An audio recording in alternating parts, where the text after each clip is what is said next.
Loose, White dive on him. This is twice now the Celtics have been first to the floor. They try to save with Horford.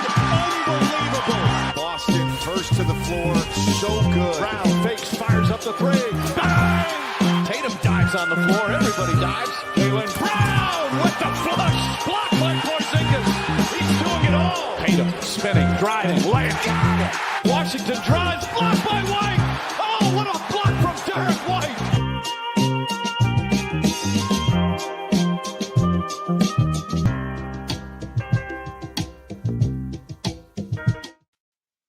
What is up? First to the floor, Celtics late night with Sam LaFrance of How About Them Celtics, and NBA Cup respecter, NBA Cup hat, which I can only imagine you sewed together yourself. Can't imagine I yourself. had the privilege of Jack and I booking a trip to Vegas for the first cup, thinking the Celtics would make it, and then they didn't. So we just went and watched Pacers Bucks, and I bought the hat. Well, it's beautiful. I mean, it'll never go out of fashion, out of style, because the NBA Cup will never leave us. The courts are a little more relaxed this year. The Philadelphia court from last week was a little intense, but tonight was pretty chill. Go on. If you're gonna have the away team have to wear white jerseys, you cannot have the court the color Orlando's court is, which is like the lightest gray possible. Like you're just it's like wearing green in front of a green screen, and it's just like, where are they? That is a good take. I didn't think about that. You are tapped in and locked in on all jersey court color combinations at all times. So we do appreciate that. And that's why we bring you on, obviously, is for that type of analysis. The Boston Celtics NBA Cup hopes are in trouble. They have been dashed significantly after tonight's loss to the Orlando Magic that shouldn't have, as far as NBA Cup goes, you shouldn't have lost by 13 in the end. If you're going to lose, you should have kept that a little bit closer. But similar to like one of the last shows we did with Greeny on late night, the fourth quarter and the kind of like the crunch time moments is what eventually did the Celtics in here. Celtics go up 96-95 on a Jaylen jumper with 6:08 to go. Minot, who's playing great, horrific turnover in the backcourt, which leads to a basket. Cater smokes a bunny, gets a frustration foul, which is both a take foul and a foul in the bonus. And then next thing you know, the Celtics are down 96, have not scored, to 104 with 4:11 to go. And that was the game. If we'll start with the actual game and some moments and some performances, and then we can go big picture and where you are on the tank. But that was the unfortunate events of the of crunch time. I hate that it was Minot. That's my favorite player. Like, I love him. I just think if listeners have listened to the How About Them Celtics show, like, you've heard me like just gush over, like, I think he's got a great story. He's like on this last NBA leg. He like acknowledged it at media day. I thought it was like really brave of him to like be like, yeah, this is like it for me. And has been just nails since, like, does everything you want him to do, is actually making threes. And then like he is the one that kickstarts this collapse with that turnover after they got what was a rare stop. Like, it felt like they could not get a stop. Everything was easy for Orlando. Everything was hard for Boston, which is somewhat part of the Jaylen experience, which I don't care. Like, that's fine. Jaylen's been awesome. But like, he has to work and get to the mid-range, and it's like you have to wait to really find out if the shot's going to go in, other than like, oh, it's a layup, it's going to go in, or that's an open three, it should go in. Like, it's like, oh, that's a tough one, hope he makes it. And then Orlando's coming down, creating the open threes, kind of bullying mismatches, things of that matter. And then finally got to stop, turnover, layup, disaster. I saw the cup flash before my eyes. I said, oh my gosh, I can't believe it. All the thumbnails I made with the cup for the pregame streams, I thought I was so clever. Put a hashtag the cup, just wasted my time. It was a devastating way to lose a cup game. And, you know, to your point, like, you really smushed your chances with this. And not only this, the Philly game too, because you were up $1 billion and then you let Philly come all the way back and you only win by 1. It's better than losing. But like, your point differential now is smoked. And I did look at it. In the first 2 years of the cup, the wild card team, the least point differential the wild card team has ever had is 34 points. Like, they're plus 34. So now you have to make 46 points in 2 games. You do Not get to play the happening. Nets. You get to play the Okay. Nets. 1-8 Nets at home. No Cam Then you also Thomas. have to play our Pistons. No Cam Thomas might be good. It might. I don't know. He's not. I don't love Cam Thomas, but talk about having trouble scoring. Yeah, That that's true. team Michael is- Porter Jr., just watch this. Yeah, he's pumped. That's for sure. So we're absolutely aligned. He heard Cam Thomas got hurt and he just went It's like the bat signal. 10 Went more straight shots. to the gym. Straight to the gym. Absolutely aligned on Josh Minot. Like the story, absolutely. You can see him fighting for his NBA life. And Scallon, I think the last broadcast was just kind of talking about how cool it is that a dude that barely got to play all of his career in Minnesota is now starting. And while this team is not that good, they're a fringe play-in team, and he's starting on that team. And if he was not on this team, if he had signed somewhere else, and instead those minutes were being filled by more Sam Hauser, more Baylor Scheinman, more Jordan Walsh, more Ugo Gonzalez, this team would be like pretty significantly worse. Like he's really important for them. The rebounding that he provides, which has been covered endlessly so far and will be continued to be hammered home every game probably, he is helping them with their rebounding problem more than like anybody else that they brought in this offseason. And if he were to not be here, that would be a huge problem. He absolutely deserves to be starting and is the correct choice for that spot. He played well again tonight. His 3-point shot, I thought the first one that he took above the break, he's started to knock down some above the break threes, which is interesting and exciting. It looked a little bit smoother. You know, sometimes you watch a three go up, you're like, that looks good. And then it goes in and you feel like a genius. That happened on his first 3-pointer shot. So I'm so happy you mentioned this because I was actually going to bring it up my next turn. Not this game, but the game on Wednesday. It was like something clicked. Like his shot usually is like everything. It's like how people make fun of Tatum's shot, like the shot impersonator TikTok guys that'll do them. Like that's what his shot actually looks like. But on Wednesday, like that little like hitch motion was gone. Like it was straight up like smooth when he was cooking. And I was like, did he just like organically remove the hitch from his shot? And I don't know if I noticed it today or not. It looked kind of smooth to me today. I hope so. Like I'm really rooting for him. It was a good 3-point shooting game from him. Even his misses were fine. Like it was just like good shots. He takes good shots. He's an energy guy. And I think he has a real future on winning Celtics teams. And I hope he wants to be a part of that, which, I mean, it's been 10 games. He sounds like he wants to be a part of it. But I think he's like the number 8 jersey for the Celtics is just rescue puppy. Like that's what the 8 means. Like Porzingis was so happy to be on like a team that didn't suck. So and then true. Minot's happy that he can like actually play basketball. And I don't want to discount. Kemba's a great one. Like saved from the Charlotte Hornets. So excited. The list goes on. Yeah. I don't want to like discredit Minnesota because like I do believe like when guys don't play, especially Minnesota is like a good team with good wings. So like it's understandable why he would not be able to get minutes. But like even when like let's say Aaron Nesmith was on the Celtics, which is another they had wings, so he didn't play example. But like Jordan Walsh, Shireman, whenever those guys don't play, there's a reason. Like they see those guys at practice, or Kuminga in Golden State's a great example. Like there's a reason why he doesn't get the role he wants. It's because the coaching staff sees him every day. They know what they have. But he has been a revelation here. Yeah, he it's like the get back. That's a great point.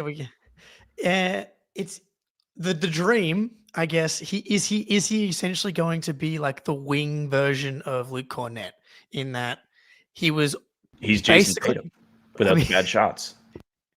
He tries hard, he jumps higher. I've been Anthony calling Simons him is Jason Tatum, but he's 6'2", and he only gives you the bad shots. So much slander. I forgot how much you hated Jason Tatum.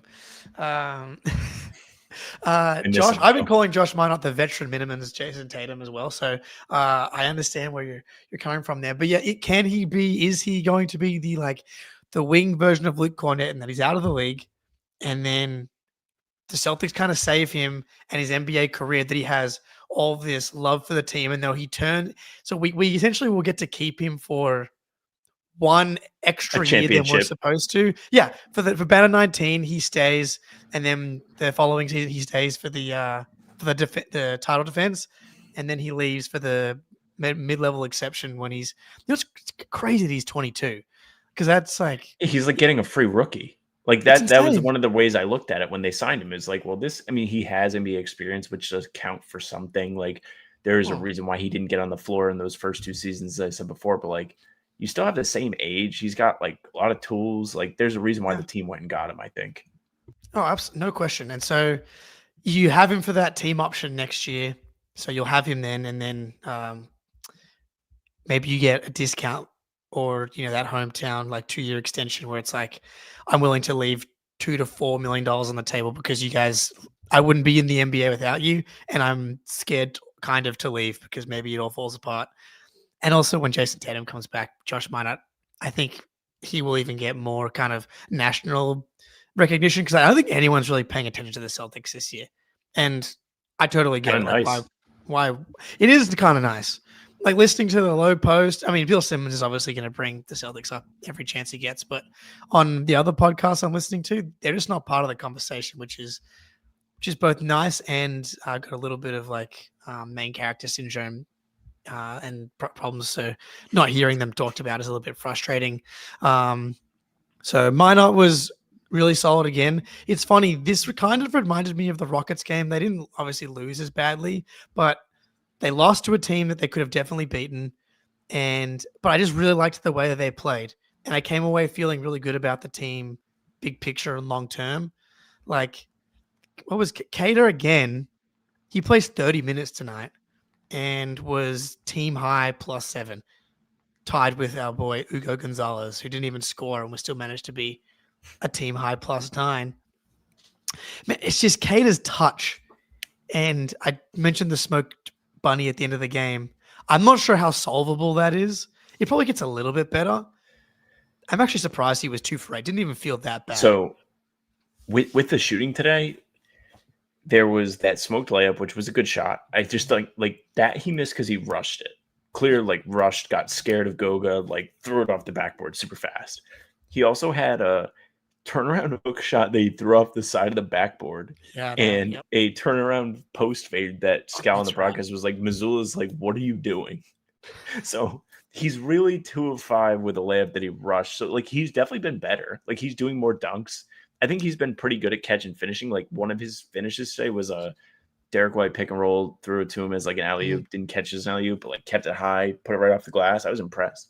So I think that's like kind of developing, but like 2 of 8 when you only take paint shots. Yeah. It's tough. So I'm watching the shots now, and one of them is he was just kind of like tipping it, and so take that one out as well, plus the other ones you mentioned. So it's not as bad, but his ceiling is capped to a degree because like his baseline is just so low as far as the touch goes. And it's almost like it kind of reminds me of Amari Williams in that the touch is not something. Nick and Reminds me of cover your ears. reminds me of myself at pickup yesterday. The touch is just gone at the moment. But like, I'm not sure how solvable that is if you've never had it before. But at the same time, defensively, he's like playing well in drop coverage. He's protecting the rim. He's getting some loud. He's a couple of really nice loud blocks today, which always are fun. And then the defensive rebounding has definitely improved from the beginning of the season. And again, I keep saying like if we can end the season and we feel really good about him as your backup big man and a guy that can start on back-to-backs, or if someone gets into foul trouble, you can like throw Cater out there and you're like, okay, when you surround him with a Tatum and talent around him, he's been positively impactful. And that's something that I did not think was going to be a thing. But if Jaylen Brown, if he gets injured, we're literally toast. Oh, deader than dead. AJ, welcome home. And I hate again that Jaylen was a team low -21 tonight, but that's because he's trying to carry some of these Luka Garza lineups. I think the number 2 most impactful injury on this team would be Cater. And that says a lot about Cater, but it also says a lot about our tank commander, Luka Garza. What a bad basketball player. Oh, no. What a bad NBA player. He can't. He's not an NBA player. So mean. That's why I changed it, because he's so good at actual basketball. Yeah, he's like a good college. He's one of the greatest college players ever. Like best men's Iowa player. Like He would dominant dude. But he would come to the NBL and immediately win back-to-back MVPs. So I wish he was better, because I appreciated the way he spoke about his role. Like he seemed really engaged, like properly prepared to come in here and try and like be Luke Cornett, and it just hasn't worked. And one thing that I love about Luka Garza is, well, two things. Yeah, well, one thing. It's so hard for him to get up the court. I was thinking of the exact same thing that you were. I was like, so hard. He looks like a giant Tom Cruise trying to get up and down the court. It's so like how it's like how you run in your dreams. Like when you can't actually like run the way you want to run, like you're like in quicksand. Like that's what it looks like.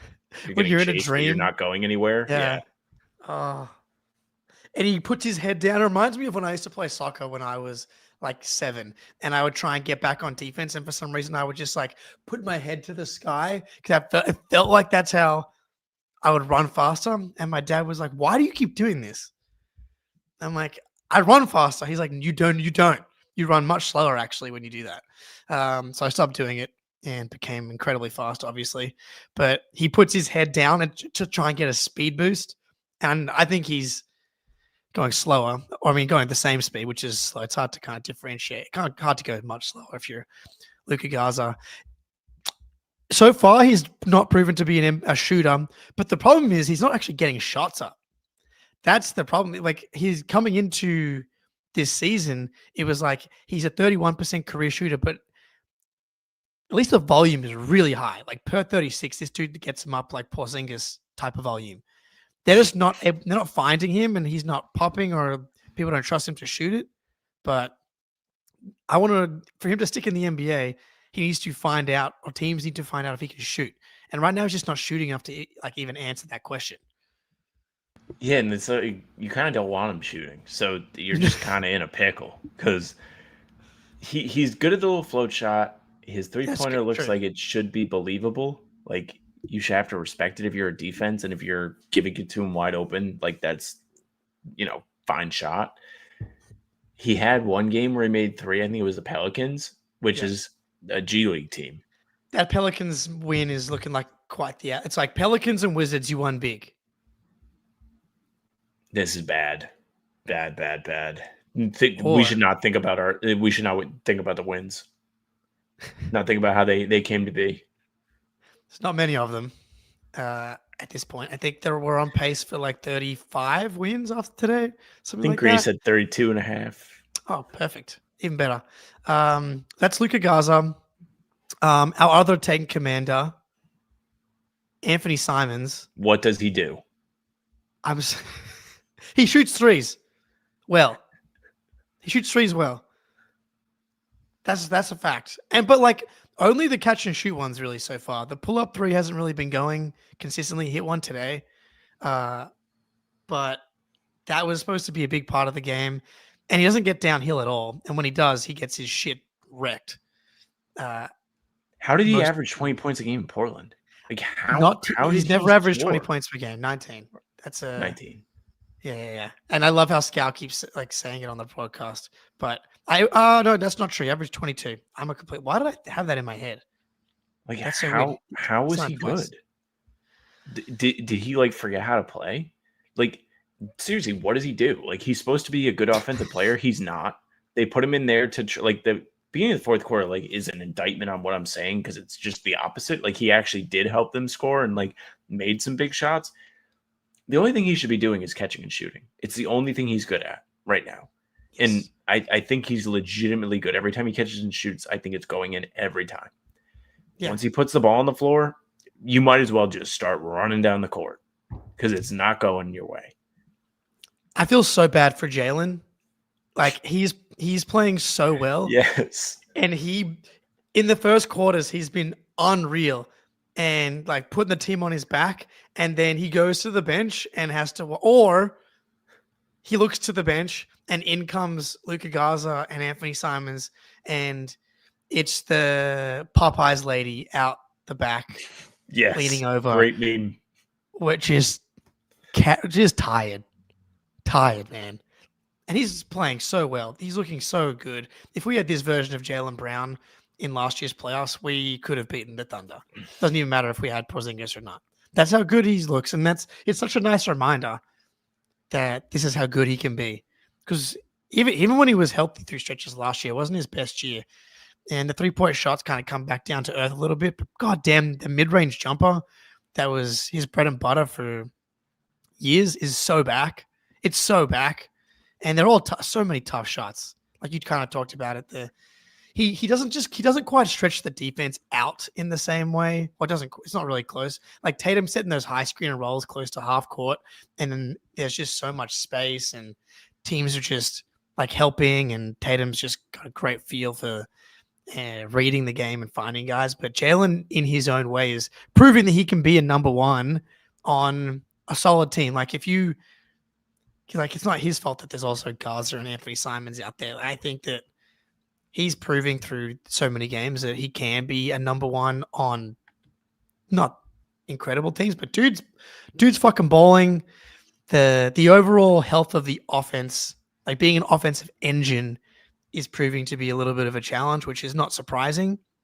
But as far as being like a 1A, just pure scorer, there's not many guys in the league that are doing it better than him right now. I mean, you've obviously got Luka, who's averaging fucking 40, which is insane, and like Giannis. But I mean, what is he? He's 12th in the league in scoring right now on absurd efficiency.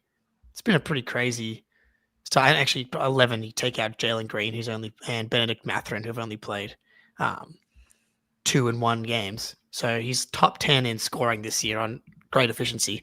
Hard to poke any holes really in Jaylen. The defense is pretty solid. He's been rebounding. Like he's trying to lead this team, which I'm not convinced is entirely his fault. It's funny you mentioned the pick and roll.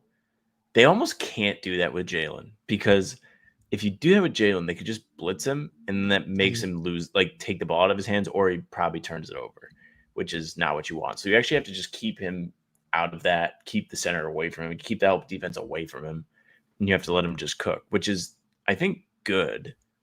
Like, I don't have a problem with it. He's been efficient enough where, like, you can trust him to create his own shot. He very rarely do you watch a possession with Jaylen, even if he has the ball for a lot of it, and you're like, that was a bad shot. It doesn't really happen. It's like, that's the shot he wanted to take, and it was a good one, and it went in. That's great. Yeah. And the funny thing about this is, like, the Celtics, well, maybe we should, like, continue, like, with individuals first, and we can talk about, like, the team, you know, what we think of the team. Yeah. Like, you mentioned, like, the reason why I'm saying this is, like, he's a number one on, like, a pretty decent team from the eye test. Like, the eye test does not tell you the Celtics suck. The eye test tells you they can't make a three, and they can't really rebound. But they still do a good job of winning the shot margins, which, like, Mazzulla always talks about. He's always like, we have to win the margins, They allow the least shots of any team in the NBA. They take the most. They force the 5th most turnovers. They turn the ball over the least. Like, they are very well disciplined. They have winning habits still, and he's still a big part of that. It's just Anthony Simons, Luka Garza, what do they do? Derrick White behind the 3-point line, what does he do? Peyton Pritchard for 6 games, what did he do behind the 3-point line? He looks incredible now. Like, I actually probably will rescind the Pritchard. What did he do? He does a lot. Even when he wasn't shooting threes well, he was like, watch this cool crab dribble into the step back free throw line jumper. Bro, he had 27 tonight. I didn't even realize. Some of that came late, though, didn't it? He had like a bunch of free throws at the end of the game. Yeah, he had 8 in the fourth. I mean, he did a ton of work throughout the game as well. But yeah, Joe Mazzulla is filling me with more confidence. Like, his team has a ton of flaws, and to your point, the fact that he's so focused on the margins and emphasizing that stuff, he knows that that's what keeps you in games, and that is what's keeping them in games, is that type of stuff. Because if they weren't controlling the turnover margin like that and the shot margin like that, they would be worse, and they would be in line for a top 5 pick. Fucking damn you, Damn you, Joe. But yeah, so other individuals, Derrick is, man, me and Derrick, we're having the same problem on the basketball court right now. Like, touch is just gone. It's usually not good, by the way, when like the podcast guy is like, I relate to what he's doing. Yeah, nah. He hit some nice pick and roll. And so it's funny. Same with my game. I'm like setting the table nicely. The alley-oopsies are winning. That's the difference between me and Derrick right now. We're not second on the ladder in the standings in the Division 3 Rec League, but he feels like he's in his head. You can just see it, and you know it with Derrick. And I hope he keeps podcasting because clearly, anytime he gets anywhere near a microphone, he sucks. And so just quit the podcast after this season. Okay, that's fair. Yeah. To build on your point of like, he's definitely in his head. Utah game, I think it was. He came to the podium. Yeah, because Houston, they didn't even come out to the podium. He came to the podium after the Utah game. And I've never seen him like that. Like, he was so down on himself. He was sad. He was like, I suck. Like, yeah, he really wasn't giving good answers or making eye contact with people. Like, you could tell he was just like, man, this sucks. And I felt really bad for him. He needs to get out of this. I don't really know. I think today was actually a good step in the right direction. Took 16 shots, only 6 threes, 6 of 10 from inside the arc, 10 assists. Like, did a lot of other offensive things without just having to shoot threes, which is great. That is how I think you get out of this, is you make yourself valuable without the three, and then you work your way back out. That's what Peyton Pritchard's done. Peyton Pritchard, even when he was shooting like 2 of 10, it was just like, I don't care. He's doing pick and roll and crabbing the guy, and he doesn't miss these little middies. So he can do that all day, and he's still effective. Yeah, I agree. And like, podcast curse aside, I do think that he will just shoot better at some point. Like, a small part of it is the different way he's being guarded and the better defensive attention and being guarded by better players. He's just missing wide open catch and shoot stuff, like off of rebounds, off of whatever. Roland 24, shout out for the donation. Were the Celtic shots tonight open at least?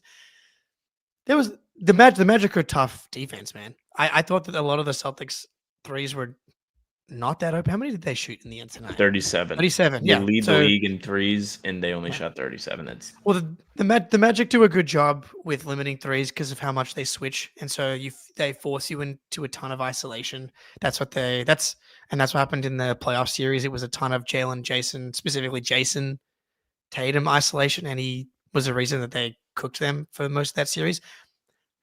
Not to forget Jaylen having a masterclass in game 2 of that series when Tatum was out with the wrist injury. But so that's why the 3-point shots were down. But they actually shot the ball well tonight, 35% on 37 attempts. Like, honestly, at this point, you can't just sign up for that, considering how bad it's been so far. But D. White's missing shots that he can make. Greeny actually asked him on Derrick White's pod about that. Like, he phrased it in a way like, how are you being guarded differently? And Derrick kind of said, like, it's a little bit different. The offense is different. The team is different. Like, that's an adjustment. The role is different. So that could be playing into it. But he was just, I'm missing shots I'm used to making. But he did make the point that the previous iterations of the team, one, a lot of continuity on those teams, but two, the way that they played, like, bit more purposeful, and with Tatum running the show, everybody knew where their shots were going to come from. Like, Derrick White, I'm going to get these catch and shoot shots at these times. I can very much read when they're going to come in the corners late in the game. It kind of was very consistent night to night.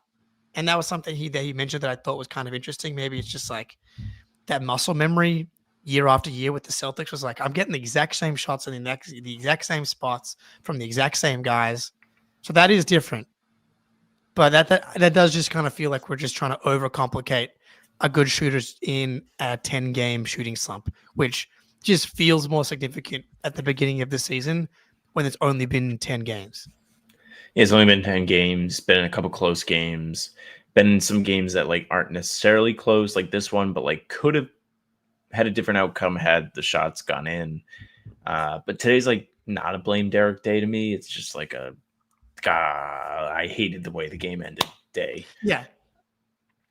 And they're not built to survive that now. Like, you go down 8 with 4 minutes to go, they just don't quite have the talent to like make that up easily. You really need things to go right. And when things start to unravel, when you're running out of time, especially against a Magic team where you mentioned the stuff about Jaylen and stuff being difficult. The Magic defense hasn't been great this year, but you knew that was going to flip eventually. And they probably got up for this game because a bit of bad blood from the Celtics series. It's just tough to make up a double-digit deficit under 5 minutes against a team like that. And that's what happened. I forgot how much I hate seeing other teams get excited. Like, That's the worst hated part. Franz Wagner like being happy his team was winning. I was like, I just like don't like white NBA players that are on the Celtics. I don't know why. Like, I'm just like, I don't like you. So I think that maybe rubbed salt in the wound for me too. And it was the cup, so that hurt. Yeah, it stinks. Yeah, like Suggs having the stupid headband on his neck to start the game. Bro, he's got to shave his head, man. Oh, he went nuts too. Oh, also, we haven't mentioned, probably should have mentioned this 30 minutes into the game, to the podcast. I haven't gone through and checked every individual box score for the Magic, but they shot 47% from 3. And 33% going into the night. If just if you were curious. Yeah, I knew that one, but I was wondering if they had one other outlier hot night. I would wager that this was their highest percentage night of the season, and it was easily Desmond Bane's best game of the season. So the Celtics just had the pleasure of like Jalen Suggs was on a minute restriction, and he managed to have 14 points on 4 of 6 from 3. Like they copped a magnet ball tonight, and like the Houston loss was like this as well. I thought they were playing well, and the other team just goes completely nuclear. And part of that is that just happens in the NBA. Part of it's probably like the defensive personnel not being as good, obviously. But tonight, sometimes you just get unlucky. And the Celtics, back to the being down 8 with 4 minutes to go, they aren't built to handle being unlucky anymore. Like the Celtics in previous couple of seasons and 4 seasons could handle shooting under 33% and still win a lot of games, despite people thinking that they lived and died by the 3. They're kind of living and dying by it more now just because they're worse. And something that was true about all teams always was that if you miss shots, you lose in the NBA. And the worse you are, the more true that becomes.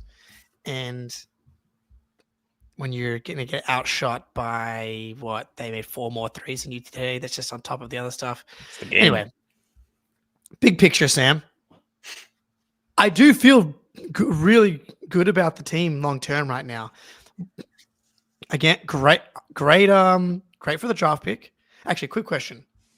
If you are Team Tank, or if you you can accept the fact that like losing these games is good in some way, do you prefer to lose these games that are close, or would you prefer to be blown out? Because I love these close, entertaining games. The losses are barely affecting me. I want them to. Today, I actually really wanted them to win because I was like, "Fuck these Magic guys." But it just doesn't impact me in the same way. In that I'm going to be thinking about it till the next game. Or would you prefer to get blown out? So, I mean, I can get behind I really think it's funny to be Team Tank, but I don't know if I'm fully there yet. Like, I think my eye test isn't letting me believe in Team Tank yet. Like, I'm like, I just think like they're like better than this, and Jalen's doing like I actually, to be honest with you, if you want me to be Team Tank, I actually just want Jalen to like hang out. Like, don't make him go out there and fight for his life just to like you said, like he doesn't need to go out there and like scratch and claw for a lead in the first quarter just to go and watch Anthony and Luka play patty cake for the quarter. Like that's just not fair to him. This dude is a 10-year Celtic. He deserves better. And he's giving you everything he has. And he's had a really good attitude about trying to be a leader and things of that matter. To answer the actual question, I think it's good for entertainment value. I think that was like the thing you could really just sell yourself on this team going into the season. It's like, these games are going to be fun. This team's going to be fun. And yeah, I think I'd like it to be close, but then you walk away with it. You're like, man, then I just go on the podcast and I'm just like, if are they good? Maybe. Yeah. Like I partly wish that they just were like, no, we're actually really bad. And then we could all be okay, they're bad. That would make it easier from an analysis perspective because it feels like people really want to, and I want to be able to declare they're a Cinderella story. They're going to make the top 6. Tatum's going to come back, and we're going to ruin someone's life in the playoffs. Or, what if they beat the Knicks? yeah, I know that's the dream, right? And then, or are they clearly destined for a top 10 pick, top 8 pick? And the answer so far is that no one. I don't feel like we have an answer yet, and people want to be able to emotionally invest one way or the other, as opposed to continuing to not be sure. But that's okay. So I think. I like the close losses purely from the Houston game. Watching the fourth quarter was like homework. I didn't even watch it. I was there. I didn't watch it. I literally finished writing my takeaways and waited for the elevator. And I went downstairs and watched the World Series. I didn't watch it. So that's the point. If you're getting blown out in half your games or in the quarter or 30 of your games, and it becomes a chore to watch the team. These games are legitimately entertaining. It makes my job easier. I can finish my game story faster. I think I like being able to know my angle. There are more and more factors that are coming to this conversation now that I'm thinking about it. But from a viewer perspective, I would like to see a close game. Here's a good would you rather. I'm thinking about I made a joke. What if they beat the Knicks? If you put it on a table in front of me, you had the 2 silver platter things that they take the tops off. One of them is beating the Knicks in playoff series, but you don't win the title. Or the other one's AJ.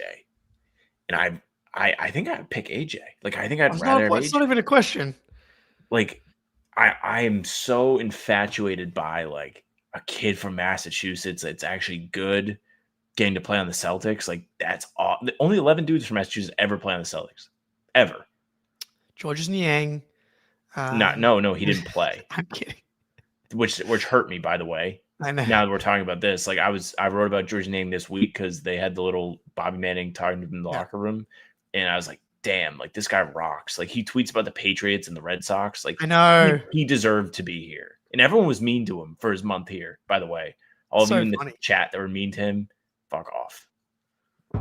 Yeah, it's a no-brainer to want that guy from the top 3. Because then imagine Jaylen, Jason, AJ, Cooper Flag after he leaves on the qualifying. Was unhappy. He said he's never lost this much. Yeah, good. Come to the Celtics are winning more. Even without Jason Tatum. Oh man, I don't want to go too deep on a tangent, but I was legitimately thinking about him declining his extension and taking the qualifying off this week. Doing it's never been done before. Someone that good that wants to just go somewhere else and enter for unrestricted free agency. And the reason you don't do it is because you lock in the completely life-changing $200 million. But if we've learned anything, this is why Jason Tatum's Achilles recovery is even more important as well. Because then if he recovers great, Durant recovered great, who also got the max after tearing his Achilles, by the way. If the worst case scenario is that Cooper Flag tears his Achilles after declining his rookie max, he's still being offered the max whenever he leaves anyway. So there is actually no downside to choosing where you go. That's an aside. You guys live in Massachusetts. Tatum, Jaylen, AJ, and Cooper Flag, baby. Joe Mazzulla. Put me out there, you out there. It doesn't matter at that point. I'll play.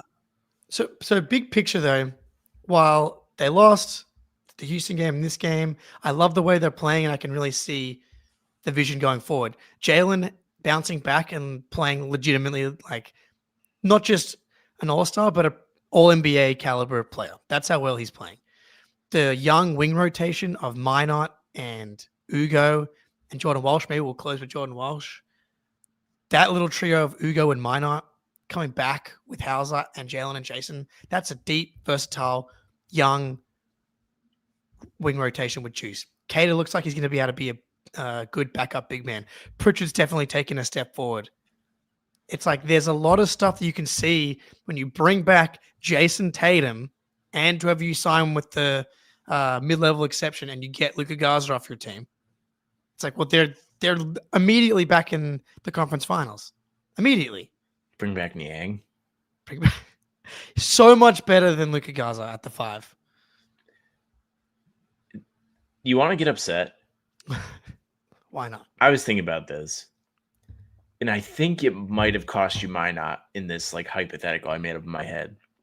But after they traded Niang, they could have, with the money they cleared, they could have paid Luke what he makes in San Antonio instead of signing Garza, and I think also Minot, which sucks, and kept him.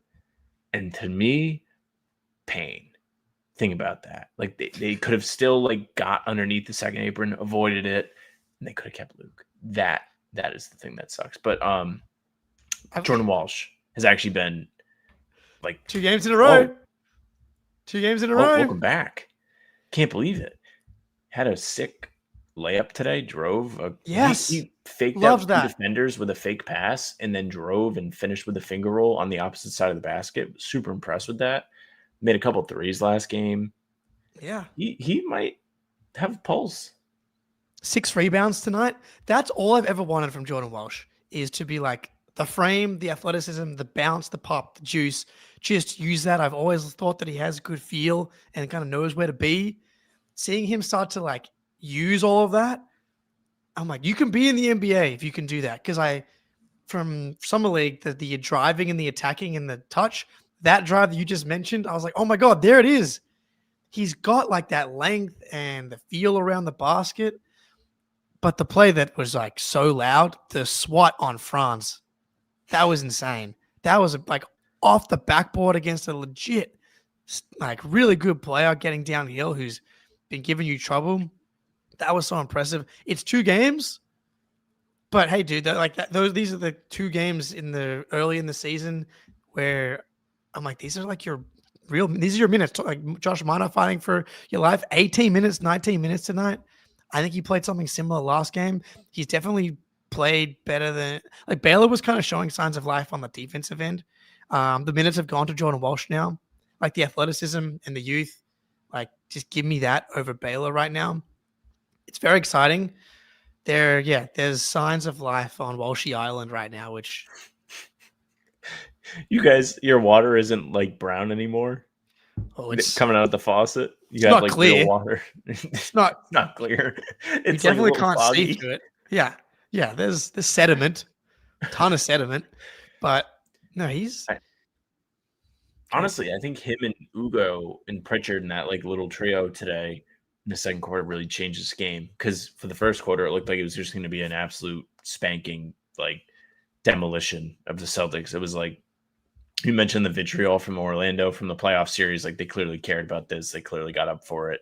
And I thought that was going to like propel them just to an absolute masterpiece of a game. And those 3 guys came in, played hard, kept the Celtics within striking distance, eventually tied the game in the third quarter. And Walsh and Ugo were a huge part of that game, staying reasonably close. Like they played defense, they guarded, they rebounded. They just were annoying in the perfect way. And that is going to be a big step in those guys, particularly Walsh, like keeping his career alive, because he's competing now. Like Ugo, as much as he's been awesome for us, is not awesome for Jordan Walsh. We all came into the season being like, this guy Ugo is going to go play in Maine. He was okay in Summer League, wasn't super impressive. Then he comes out, Walsh like hurts his adductor or hamstring in the first preseason game. So Ugo gets a little bit more burn, is awesome. Plays the next game, is awesome. And we're all like, well, this guy's like, he has to be in the rotation now. Where do those minutes come from? The Walsh Shireman like bin of scraps. That's where it comes from. So he's making the most of these last opportunities, which is great. Happy for him. Seems like a nice guy. I love it. And then like, yeah, man, he needs a little bit of confidence. He's not Baylor Shimer, who just like comes off the bench and thinks that he's still at Creighton. And Walsh getting a bit of that confidence is exactly what he needs. And just maybe watching Ugo is actually helping him. It's like, dude, just fucking do stuff, to quote the great Bill Simmons. Like Ugo's constantly doing stuff.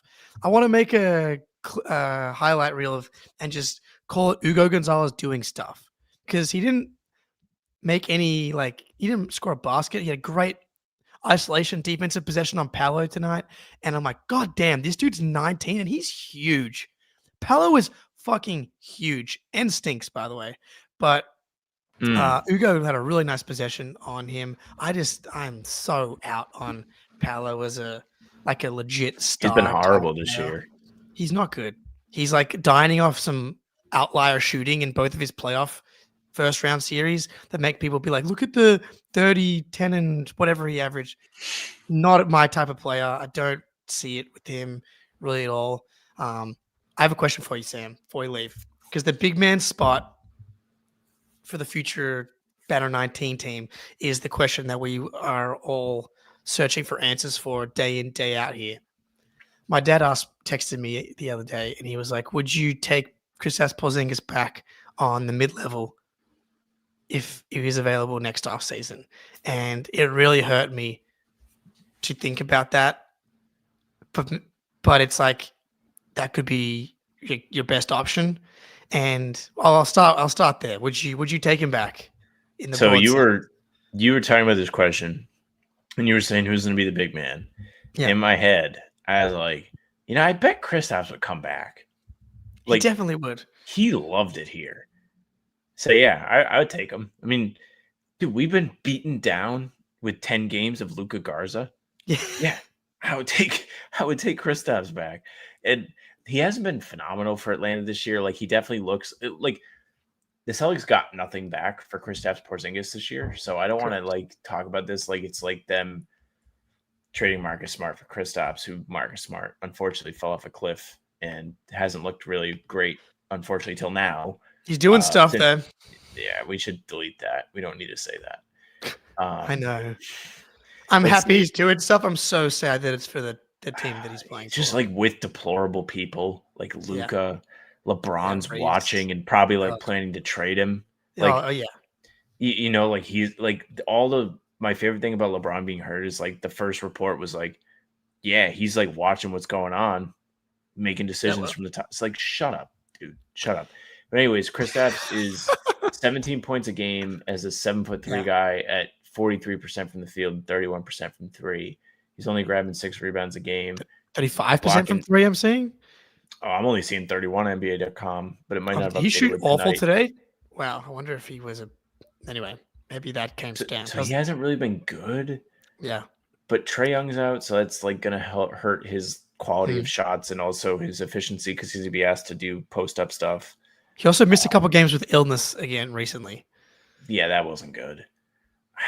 I mean, I don't care. It's a mid-level exception. What do I care? So here's the answer to it. Al Horford comes back on the vet min. Rob Williams comes back on the vet min. And Kristaps Porzingis comes back. Actually, you know what? Al Horford comes back on the mid-level exception. Kristaps Porzingis comes back on the vet min. And Rob Williams comes back on the vet min. Rob Williams has played 3 games in a row, I think. How's he been? I watched the highlights of the Blazers against the Lakers. Drew threw him a lob. That was the moment. There are just some people that the bounce he's never going to be as bouncy as he was, but I'm like, God damn, the kid can still fucking fly. So he can I bet you if he's on the court, he's still good. So those are your guys. Bring him back. Robert Williams, fun fact. I made one of my 2K players, Robert Williams, to play with like my friends online. And I've never had so much fun. Just like blocking shots, being fast, running and trying to dunk. It's so much fun. Passing. Yeah. Incredible player. He'll never be what he was in 2022, obviously, but you ever just watch the highlights? It's crazy. That's what made me make the 2K character. I was like, this is so fun. I want to just see the universe. I don't have to live in it. I would like to just be able to watch like highlights of the universe where Rob Williams stayed healthy for the Boston Celtics and became like a legitimate Hall of Famer. That's how high I was on what he could be healthy. He was that explosive. Like they would do every 8 blocks in a game when he like had 3 injuries. That's the type of guy he was. It was so sad that his body just is not capable of playing. But yeah, those are going to be our guys: Al Horford, Rob Williams, Kristaps, Josh Minot, and Tatum, and the 4-5. It's so funny. They've really just like took Tatum and split him in half. Like Minot is like all the good things, and Simons is all the bad things. Like just took him and just split him into two guys. Even though like there's still like nobody's doing like the assist stuff, like the creating space and everything, but all the hustle cool things is Minot. I'm really locked in. I'm like really locked into Tatum's body language on the bench. Like every time anything happens, I identify where he's sitting every game, and then anytime anything happens, I immediately that's what I look at. Anytime there's a missed shot, made shot, I just look at Tatum to see how he's feeling. And today was by far the most into a game he'd been so far. I don't know why. He's a cup respecter, that's why. But and he wasn't at the Philly game last week for the first cup game. But he seems like he's about it. For everything I've kind of seen around the games and stuff, like watching him, he seems happy to be there. Like he's talking to guys in the huddle and all that stuff. Like he's doing a lot to try and be supportive. Kind of over him and Derrick White doing like patty cake before the game. Make Derrick earn patty cake. Like he has to make shots. He does need to make shots. Well, I wonder if Tatum, because he wants the Cinderella story. He wants they sneak into the top 6. Oh no. No, that's the opposite of the Cinderella story. He wants the top 6 seed. He comes back and beats the Knicks. That's what he's watching. And I feel like him watching tonight, again, body language doctor, he could feel that slipping away. It's like, man, we're going to be falling down the standings, but we are now 11th. We're out of the play-in standing wise, but net rating wise, we're 8th in the East. So like we're slightly better than our record would indicate. But Sam, I've kept you for too long. We appreciate you. This has been very fun. First, Sam and Jake late night of the season. Some cup fireworks. How about them Celtics coming out tomorrow? Every day. Every day. You guys are rolling as per usual. Got anything else to plug? Anything to say to the people before we get out of here? Jack and I are doing How About Them Celtics. We're also on Hardwood Houdini. I'm trying to be active in the First to Floor Discord as much as I can. I enjoy that. If you guys laugh at my tweets, please like them. So, I forget who it was, like sent my tweet to the First to Floor and everyone was reacted fire. It's like nobody liked my tweet. Like I knew it was a good tweet. Nobody liked the tweet. I tweet things all the time that I'm like, this is a great tweet. Nobody acknowledges it. It hurts my feelings. And I'm like, am I bombing? Should I stop tweeting? No, I'm trying to think. You're like Herb Jones 4 years ago on Twitter version. Like just underrated. Just so underrated. And you did have a tweet that got like 50,000 likes the other day, didn't you? I might have. Yeah. It's every once in a while. What's funny about that tweet is I saw it getting love and I just turned the notifications off because I was like, I'm sick of seeing like the thing and then clicking the bell and being like, ooh, what happened? And it's just like more people liking this tweet. And I was like getting followers. I was like, why did I get followers? Like, what? And I looked at I was like, oh, it must be that tweet. And 50,000 likes. I was like, oh, okay, my bad. Yeah. You got to mute the viral tweets. The dopamine's too powerful. It's funny about tweets is like, it's like being a good shooter in basketball. Like, I'm feeling really good about my jump shot right now, playing well. Every time I shoot, I think it's going in. And when it doesn't go in, I'm surprised. That's how I feel about tweets. Like every time I send a tweet, I think it should get 50,000 likes. If it doesn't, I'm like, why did that not happen? Oh, that's really funny. No, I'm pretty confident on like every once in a while I'll send a tweet that goes off more than I think it will, but I've got a pretty good handle on what's going to do well and what's not going to do well. Kind of like my jump shot right now. Surprised when it goes in. So happy for you. Pleasure. Sam LaFrance, everybody in the chat. Muzz, shout out for the late donation here. The collabs between Thank you. Rest of the Floor and How About Them Celtics are always fun. Not sure what's happening for the next Magic game. A lot going on in my life. Started 2 new jobs this week, tour guiding, teaching assisting, and Celtic stuff. So it's been a big week. It's been a week of different things. Until next time, go Celtics.